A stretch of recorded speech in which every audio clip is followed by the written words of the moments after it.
Every time you turn on the tap, clean water flows out almost instantly. No dirt. No leaves. No fish. Just clear, safe water. But have you ever wondered how that water actually gets there? The truth is, the water you drink has gone through a long journey, through rivers, pipes, chemicals, filters, and massive tanks, before it ever reaches your home. Today, let's follow that journey and see how a water supply really works. Where does our water come from? Most drinking water starts its journey in nature. It may come from rivers, lakes, or underground aquifers, rocks deep underground that store water like giant natural sponges. But no matter where the water comes from, it cannot go directly to your tap. It must first be cleaned and purified.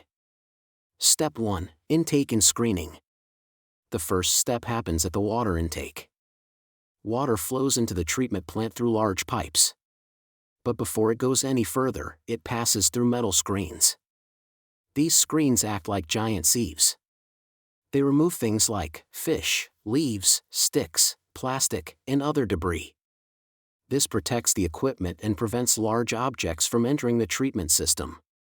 Now the real cleaning process begins.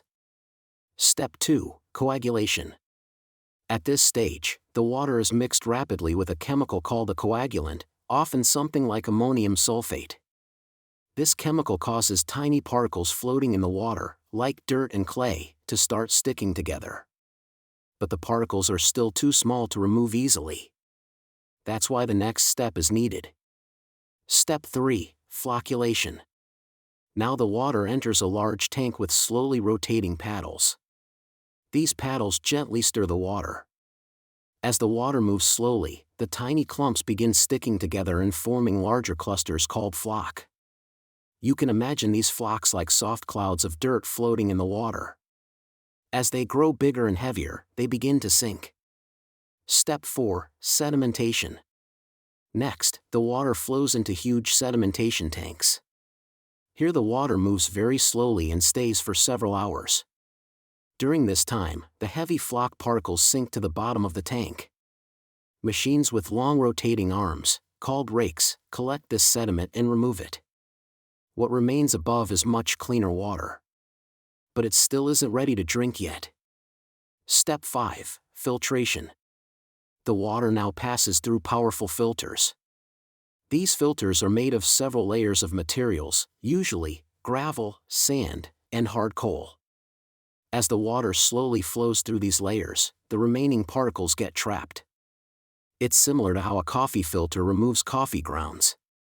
Over time, the filters become dirty. So treatment plants clean them using a process called backwashing, where clean water is pumped backward through the filter to flush out the trapped particles.